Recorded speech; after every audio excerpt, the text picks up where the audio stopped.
తాత్విక చింతన యూట్యూబ్ ఛానల్కు స్వాగతం. ఈ వీడియో మీకు నచ్చినట్లయితే మా ఈ ఛానల్ని సబ్స్క్రైబ్ చేసుకోండి. Please like and share. నమస్కారం. మనందరి మనసులో ఎప్పుడో ఒకప్పుడు తలెత్తే ప్రశ్న, దేవుడెవరు? దేవుడు ఎక్కడున్నాడు? ఆయనకు రూపం ఉందా లేదా?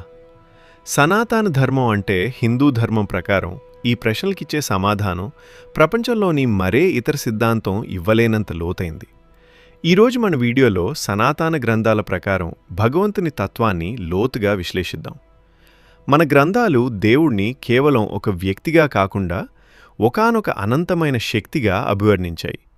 దీన్ని అర్థం చేసుకోవడానికి ముఖ్యంగా 3 కోణాలు ఉన్నాయి. మొదటిది పరబ్రహ్మది. పరబ్రహ్మం అనగా నిర్గుణ రూపం. ఉపనిషత్తుల ప్రకారం దేవుడంటే బ్రహ్మం. ఇది రూపం గుణం లేని ఒక అనంతమైన చైతన్యం. నిర్గుణ బ్రహ్మం అంటే ఏ గుణాలు ఏ పరిమితులు లేనివాడు. ఆయనకు పుట్టుక లేదు, చావు లేదు. ఆయన అంతటా వ్యాపించున్నాడు, సర్వవ్యాపి.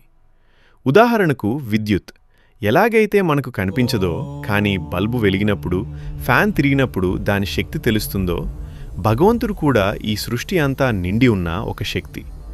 దీనినే ఏకమేవాద్వితీయం బ్రహ్మ అంటారు. అంటే ఉన్నది ఒక్కటే శక్తి, అది బ్రహ్మం. ఈశ్వరుడు అనగా సగుణ రూపం. సాధారణ భక్తుల కోసం ఆ పరబ్రహ్మమే ఒక రూపం దాల్చినప్పుడు ఆయన్ని ఈశ్వరుడు అంటాము. సనాతన ధర్మంలో భగవంతుణ్ణి 3 ప్రధాన శక్తులుగా త్రిమూర్తులు చూస్తాము. బ్రహ్మ అనగా సృష్టికర్త, విష్ణువు అనగా స్థితికారుడు రక్షకుడు, శివుడు అనగా లయకారుడు. వీరితో పాటు ప్రకృతి శక్తులను దేవతలు ఇంద్ర, అగ్ని, వాయు అని పిలుస్తాం. వీరందరూ ఆ ఒక్క పరమాత్మ యొక్క వివిధ రూపాలే. ఇక ఈ అవతారాలు ఎందుకంటే సమాజంలో ధర్మం తప్పినప్పుడు దాన్ని సరిదిద్దడానికి భగవంతుడు మానవ రూపంలో వస్తాడు. శ్రీరాముడు, శ్రీకృష్ణుడు దీనికి ఉదాహరణలు. సందేహం, మరి 33 కోట్ల దేవతలున్నారా?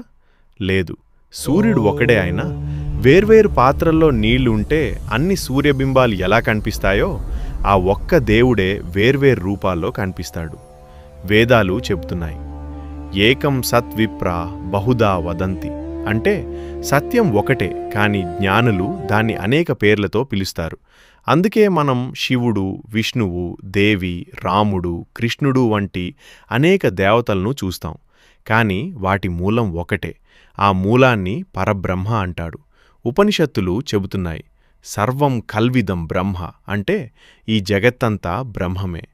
మూడవది అంతర్యామి అనగా మనలోనే దేవుడు. గ్రంథాల ప్రకారం దేవుడు ఎక్కడో ఆకాశంలో లేడు. దేవుడు ఎక్కడో వైకుంఠంలోనో కైలాసంలోనో మాత్రమే లేడు. ఆయన మీలో ఉన్నాడు, నాలో ఉన్నాడు, ప్రతి అణువులోనూ ఉన్నాడు, ప్రతి జీవిలోనూ ఆత్మరూపంలో ఉన్నాడు. ఈశ్వరః సర్వభూతానాం హృద్దేశేర్జున తిష్టతి. భగవద్గీత. అంటే ఈశ్వరుడు సమస్త ప్రాణుల హృదయాల్లో నివసిస్తున్నాడు. అహం బ్రహ్మాస్మి అంటే నేనే బ్రహ్మమును. నాలో ఉన్న ఆత్మ ఆ పరమాత్మలో భాగమే. ప్రకృతి, చెట్టు, పుట్ట, రాయి, రప్ప ప్రతి దానిలోనూ దైవత్వాన్ని చూడ్డం సనాతన ధర్మం నేర్పిన గొప్ప గుణం. అందుకే మనం నదులను, చెట్లను కూడా పూజిస్తాం. కానీ సనాతన గ్రంథాలు చెబుతున్నాయి, దేవుడెక్కడైనా ఉన్నాడు. భగవద్గీతలో శ్రీకృష్ణుడు చెప్పాడు, నేనే ప్రతి జీవిలో ఉన్న ఆత్మను. అంటే మనలో, జంతువులలో, చెట్లలో, ప్రకృతిలో ప్రతి చోట దేవుని ఉనికి ఉంది. అందుకే మన సంస్కృతి చెబుతుంది, వసుధైవ కుటుంబం. ఈ జగత్తంతా ఒక కుటుంబం. ఎందుకంటే ప్రతి జీవిలో దేవుని భాగం ఉంది.